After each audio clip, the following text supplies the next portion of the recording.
What is going on, everybody? We are back with another reaction video. Thank you so much for joining me today. The support truly means a lot. And to all my new viewers stopping by, welcome to the family. Welcome to the family. I hope you all enjoy this video today because I know I will with my greedy self. Now, before we jump right into this video, I want to go ahead and read this quick biography about this British baked pastry. Cornish Pasty is a British baked pastry, a variety of which is particularly associated with Cornwall, but has spread all over the British Isles and everywhere through the Cornish diaspora. It consists of filling typically meat and vegetables baked in a folded and crimped short crust pastry circle. Sounds good. Now, my mom actually makes these, but over here in America, these are called empanadas. Now, look, every country got their own name now, okay? The pasty has been a documented part of the British diet since the 13th century, at this time being devoured by the rich upper classes and royalty. The fillings were varied in rich Venetian beef, lamb, and seafood like eels. Seafood like eels? I've never had eel before. That'd be something new. I don't think I'll try eel, though. I don't think I'll try eel. See, when my mom makes the empanadas, she only make beef and chicken. The lamb sound, now hold on, the lamb sounds good. I've stayed away from seafood these past few years, you know, for health reasons, because out here they tend to not clean the seafood that well. But the lamb sounds really good. But let's continue reading. I'm getting sidetracked, man. See, I'm greedy. Flavored with rich gravies and fruits. It wasn't until the 17th and 18th centuries that the pasty was adopted by miners and farm workers in Cornwall as a means for providing themselves with easy, tasty, and sustaining meals while they worked. And so the humble Cornish pasty was born. So today, I will be reacting to how traditional Cornish pasties are made. Let's jump right into this video, man. Everybody, please feel free to like, comment, subscribe, and turn all post notifications on so you don't miss another one of these reaction videos. Here we go. Now, I see my mom make them in the kitchen. I see how she be whipping it up, you know, with the dough. We're in St. Agnes, Cornwall, and as you can see, I've already got my Cornish pasty right here. It's robust enough not to break, and actually being so portable. See, ours don't come out that thick. Now, maybe it's a preference, but that's not falling apart. I mean, that crust, that doughy crust, it's not even doughy because it's not doughy once you fry it.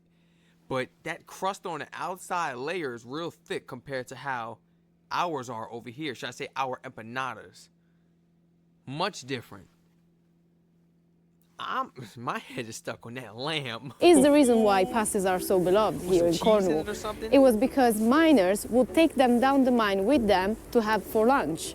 The times have changed, the mines have closed, but the pasties have stayed. How did they do it? We're here to find out.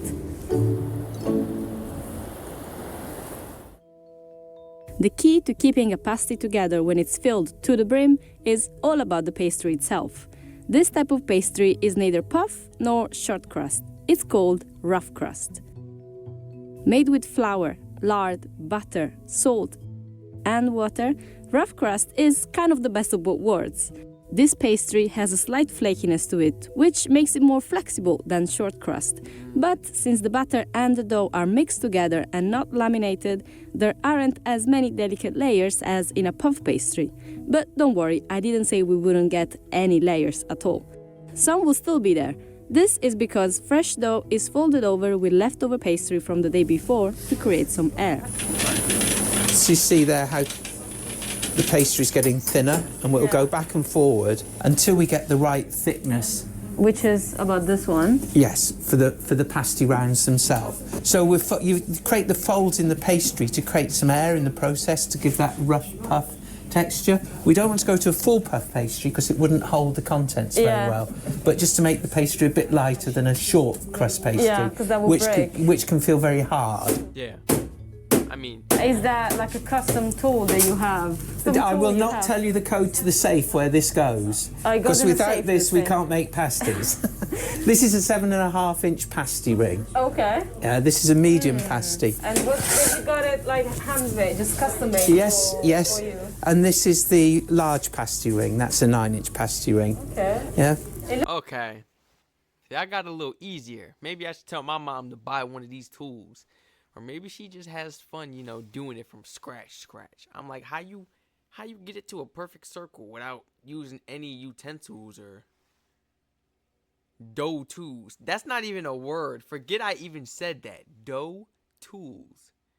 I mean, what else would you use this on? It looks like it's only used for dough, but that's definitely not the word for it. So I'll look that up. I'll look that up later. Don't get on me in the comments.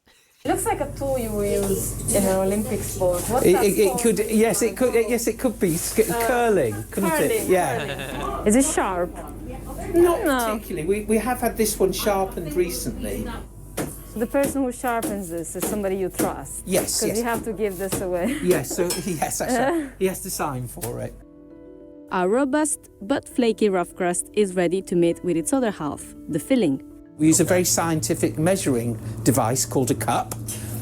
All of the fillings are humble ingredients like potatoes and onions, and their usage goes hand in hand with the humble origins of the Cornish pasty itself. Each ingredient is also there to aid the portable nature of the pasty. Potatoes are waxy and keep their shape when baked.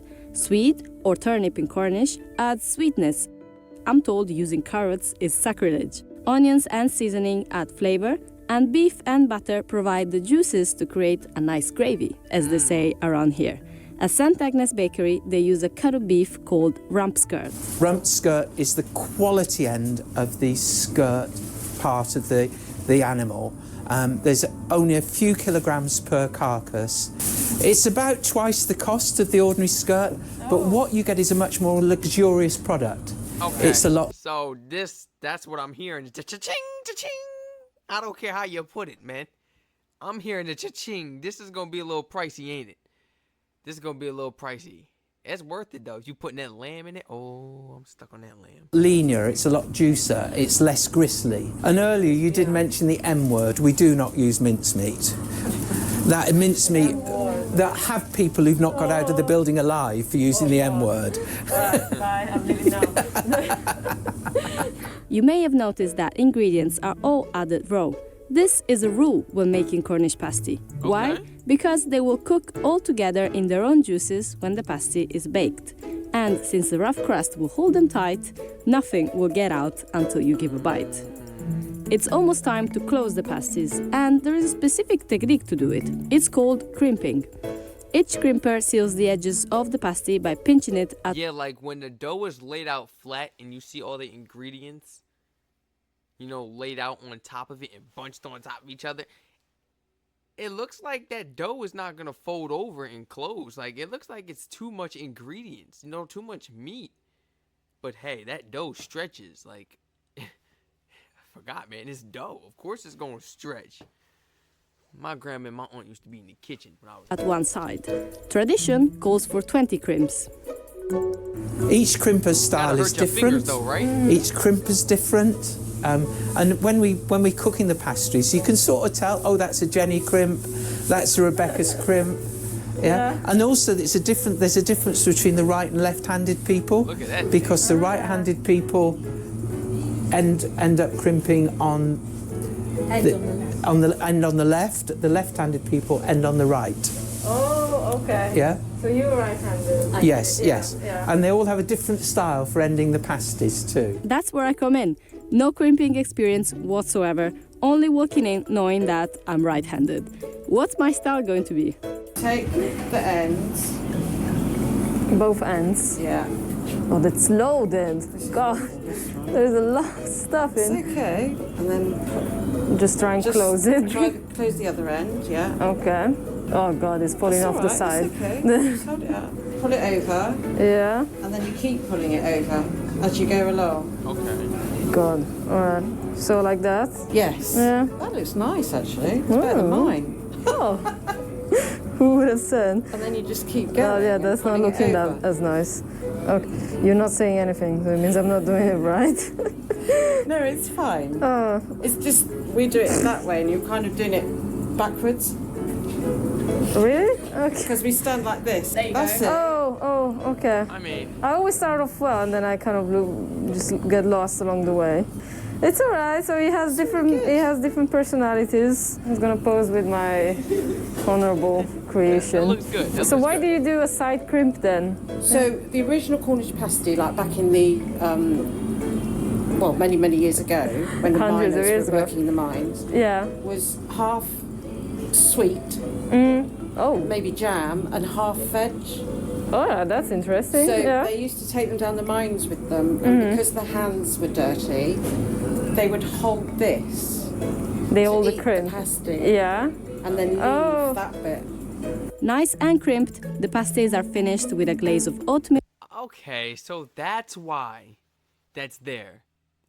It suited a purpose. I thought it was there for just, a design, or just, that's how you close the dough to make sure that everything stays inside, but it was there so that they could hold it. Wow. Because their hands were dirty. Very interesting. You learn Milk and something new cow's every milk day, for man. extra crunch. Cornish pasties bake slowly for about 1 hour to maximize the flavors coming together. Look at that.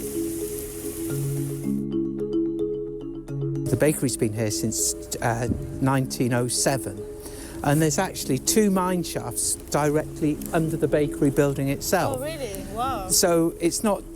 So it has been built on top of the Yes, it's been built on top of 2 mine shafts. Oh. All right, should we have a go? Okay. Cheers to you. So which way you eat it? Go ahead and just take that bite. Whichever way fits in your mouth. As they used to say before they called the men who were working the mines to let them know the pasties were ready, oggy, oggy, oggy. I really like this pastry. It's nice and soft actually on the inside, but flaky on the outside. That's right. Yeah.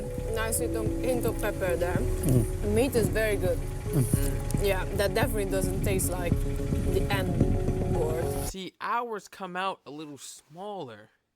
That's probably just the size that, my mom chooses. I only eat them when my mom makes them. I don't buy them from nowhere else because, like I said, I can't really be trusting everybody's cooking like that. No. Oh, no.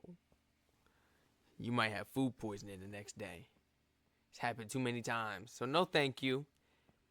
I can't trust a lot of people when it comes to cooking my meat because they don't know how to cook the meat out here. I'm like, man, are you sure this is fully cooked? Oh, it look a little red. It look a little pink. One time, the lady laughed at me. Ha. I'm like, are you crazy? I'm trying to eat me a good empanada and you ha. Because the meat is raw. This ain't funny. This is not funny. If it's that complicated, cook the meat by itself, Cook the dough. Cook, put the vegetables with the meat and then put the meat on the inside and we'll figure it out. I'll close it or eat it like a taco shell if that's the case. Because you messing the whole thing up. I can't even eat it. Now I got to wait for another one to get made. I'm definitely looking forward to trying this pastry when I come to Britain because, I already know how it's going to taste. Well, I already know that feeling, that crunch. But it's soft when you bite into that meat. Doesn't taste like mincemeat. No, we don't use the N word.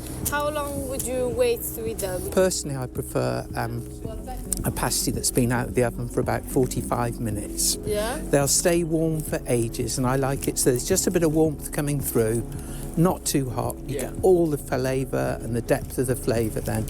So when you take your pasty, make sure it's been out of the oven for about 45 minutes. Right, that's right. Because that heat is trapped on the inside. I learned that the hard way, being too greedy. Ain't got no business putting... I ain't got no business putting my hand on the tray in the first place trying to grab me something. No business reaching over there, and that's what I get. I be... Yeah, that's exactly what you get, being fat. If you guys enjoyed this video, please feel free to like, comment, subscribe, and turn all post notifications on. Thank you so much for joining me today. I hope you all enjoyed this video as much as my greedy self did. Please feel free to share this video and this channel to your friends and family members, whoever you feel may be interested in joining us for these reactions. And please feel free to spam my comment section down below and use that suggestion link down below in my description. If you guys would like to recommend some more of these amazing phenomenal videos for me myself to react to. And everybody, please feel free to let me know down below in the comment section. Do you guys actually make these pastries at home? Or do you go out to a local shop and buy these pastries? Which one do you prefer, that homemade? Or would you prefer somebody else to prepare for you? And are there actually some of you that live in England but haven't tried this pastry yet? Please let me know as well. Once again, I will catch you guys in the next reaction video. Stay safe.